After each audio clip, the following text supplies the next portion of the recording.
আমি অবশ্যই উপদেশ গ্রহণ করার জন্য এ কোরআনকে সহজ করে দিয়েছি। কে আছে তোমাদের মাঝে এর থেকে শিক্ষা গ্রহণ করার? অবশ্যই আমি উপদেশ গ্রহণের জন্য কোরআনকে সহজ করে দিয়েছি। কে আছে তা থেকে শিক্ষা গ্রহণ করার? আমি কোরআনকে বোঝার জন্য সহজ করে নাজিল করেছি, তা থেকে উপদেশ গ্রহণ করার মতো কেউ আছে কি?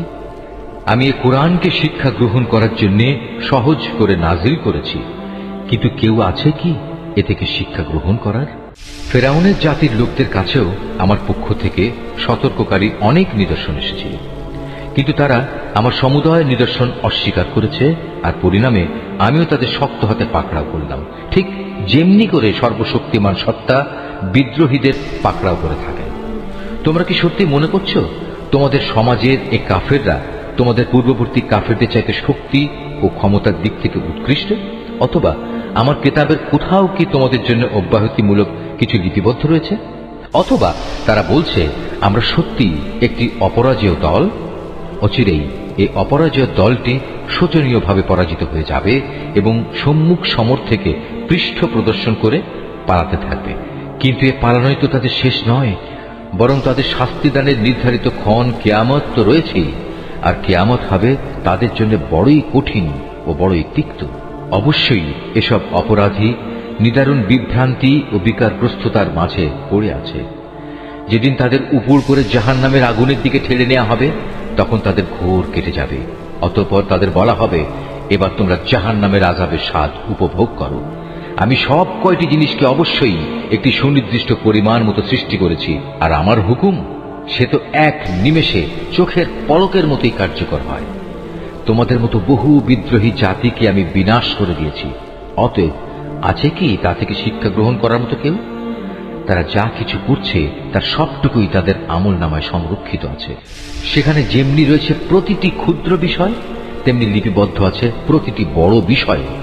অপরদিকে এই বিদ্রোহের পথ পরিহার করে যারা আল্লাহকে ভয় করেছে, তারা অনাদিকাল এক সুরম্য জান্নাতে ও প্রবাহমান ঝর্ণাধারায় থাকবে। তারা অবস্থান করবে যথাযোগ্য সম্মানজনক জায়গায়, বিশাল ক্ষমতার অধিকারী সার্বভৌম আল্লাহ তাআলার সান্নিধ্যে। সূরা আল কমর। রহমান রহিম আল্লাহ তাআলার নামে। কিয়ামত নিকটবর্তী হয়ে গেছে এবং চাঁদ বিদীর্ণ হয়ে গেছে।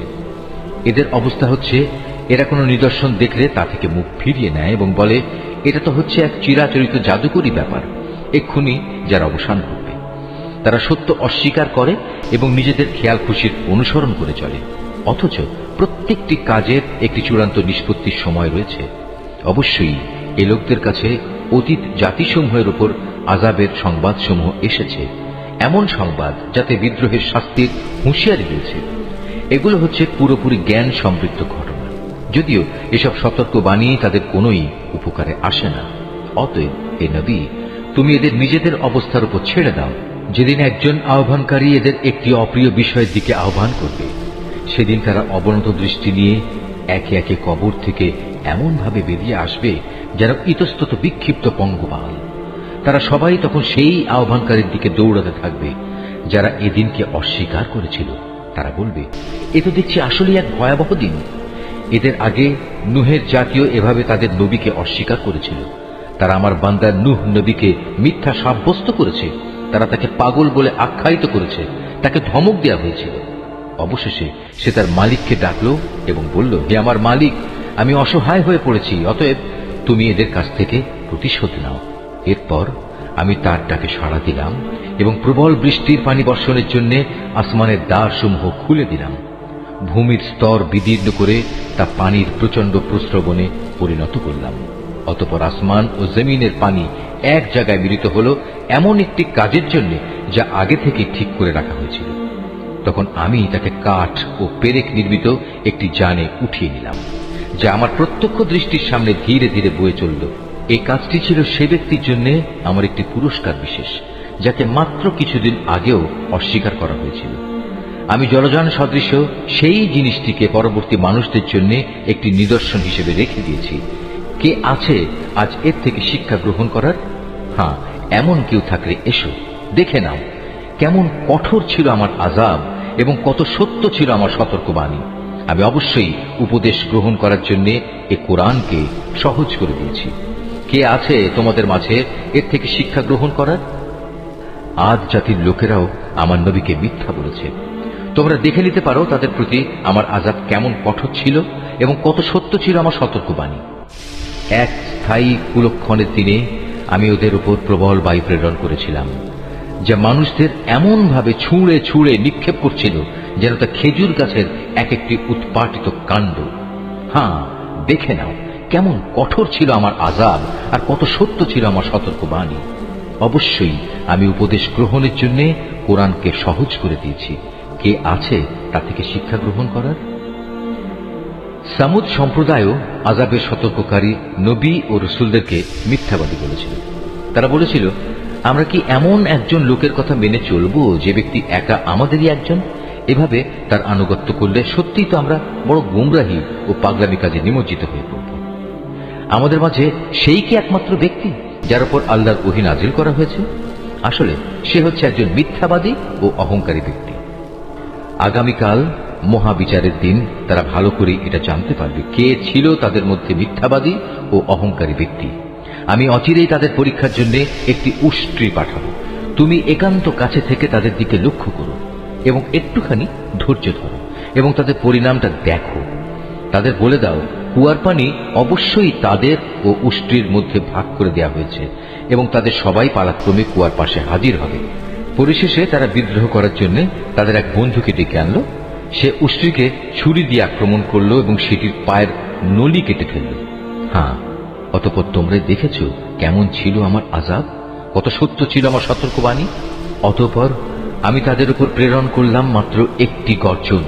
এটি তারা শুষ্ক শাখা পল্লব নির্মিত জন্তু জানোয়ারদের দলিত খোয়ারের মতো হয়ে গেল। আমি কোরআনকে বোঝার জন্য সহজ করে নাজিল করেছি। তা থেকে উপদেশ গ্রহণ করার মতো কেউ আছে কি? লুতের জাতির লোকেরাও সতর্ককারী নবীদের মিথ্যাবাদী বলেছিল।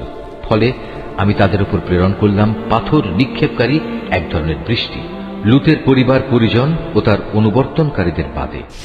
রাতের শেষ প্রহরেই আমি তাদের উদ্ধার করে নিয়েছিলাম। এই কাজটা ছিল তাদের প্রতি আমার একান্ত অনুগ্রহ। যে ব্যক্তি আমার অনুগ্রহের কৃতজ্ঞতা আদায় করে আমি তাকে এভাবেই পুরস্কৃত করি। সে লুত আমার কঠোর পাকড়াও সম্পর্কে তাদের বারবার ভয় দেখিয়েছিল, কিন্তু এই সতর্কীকরণে তারা বাক বিতণ্ডা শুরু করে দিল। অতঃপর তারা তার কাছে এসে কুমতলবের জন্য তার মেহমানদের নিয়ে যাবার দাবি করল। আমি তখন তাদের দৃষ্টিশক্তি বিলুপ্ত করে দিলাম। আমি তাদের বললাম, এবার তোমরা আমার আযাব উপভোগ করো এবং আমার সতর্কবাণী অবজ্ঞা করার পরিণামটাও দেখে নাও। প্রত্যুষেই তাদের উপর আমার এক অমোঘ আযাব প্রচন্ড আঘাত হানল। আমি বললাম, অতঃপর তোমরা আমার এই আযাব আস্বাদন করতে থাকো এবং আমার সতর্ককারীদের উপেক্ষা করার পরিণামটাও একবার দেখে নাও। আমি এই কোরআনকে শিক্ষা গ্রহণ করার জন্য সহজ করে নাজিল করেছি, কিন্তু কেউ আছে কি এ থেকে শিক্ষা গ্রহণ করার? ফেরাউনের জাতির লোকদের কাছেও আমার পক্ষ থেকে সতর্ককারী অনেক নিদর্শন এসেছিল, কিন্তু তারা আমার সমুদয় নিদর্শন অস্বীকার করেছে, আর পরিণামে আমিও তাদের শক্ত হাতে পাকড়াও করলাম, ঠিক যেমনি করে সর্বশক্তিমান সত্তা বিদ্রোহীদের পাকড়াও করে থাকেন। তোমরা কি সত্যি মনে করছো তোমাদের সমাজের এই কাফেররা তোমাদের পূর্ববর্তী কাফেরদের চাইতে শক্তি ও ক্ষমতার দিক থেকে উৎকৃষ্ট? অথবা আমার কিতাবের কোথাও কি তোমাদের জন্য অব্যাহতিমূলক কিছু লিপিবদ্ধ রয়েছে? অথবা তারা বলছে আমরা সত্যি একটি অপরাজেয় দল। অচিরেই এই অপরাজেয় দলটি শোচনীয়ভাবে পরাজিত হয়ে যাবে এবং সম্মুখ সমর থেকে পৃষ্ঠ প্রদর্শন করে পালাতে থাকবে। কিন্তু এ পালানোই তো তাদের শেষ নয়, বরং তাদের শাস্তিদানের নির্ধারিত ক্ষণ কিয়ামত তো রয়েছেই, আর কিয়ামত হবে তাদের জন্য বড়ই কঠিন ও বড়ই তিক্ত। অবশ্যই এসব অপরাধী নিদারুণ বিভ্রান্তি ও বিকারগ্রস্ততার মাঝে পড়ে আছে। যেদিন তাদের উপর করে জাহান্নামের আগুনের দিকে ঠেলে নেওয়া হবে, তখন তাদের ঘোর কেটে যাবে। অতঃপর তাদের বলা হবে, এবার তোমরা জাহান্নামের আযাবের স্বাদ উপভোগ করো। আমি সব কয়টি জিনিসকে অবশ্যই একটি সুনির্দিষ্ট পরিমাণ মতো সৃষ্টি করেছি, আর আমার হুকুম সে তো এক নিমেষে চোখের পলকের মতোই কার্যকর হয়। তোমাদের মতো বহু বিদ্রোহী জাতিকে আমি বিনাশ করে দিয়েছি। অতএব আছে কি তা থেকে শিক্ষা গ্রহণ করার মতো কেউ? তারা যা কিছু করছে তার সবটুকুই তাদের আমল নামায় সংরক্ষিত আছে। সেখানে যেমনি রয়েছে প্রতিটি ক্ষুদ্র বিষয়, তেমনি লিপিবদ্ধ আছে প্রতিটি বড় বিষয়। অপরদিকে এই বিদ্রোহের পথ পরিহার করে যারা আল্লাহকে ভয় করেছে, তারা অনাদিকাল এক সুরম্য জান্নাতে ও প্রবাহমান ঝর্ণাধারায় থাকবে। তারা অবস্থান করবে যথাযোগ্য সম্মানজনক জায়গায়, বিশাল ক্ষমতার অধিকারী সার্বভৌম আল্লাহ তাআলার সান্নিধ্যে।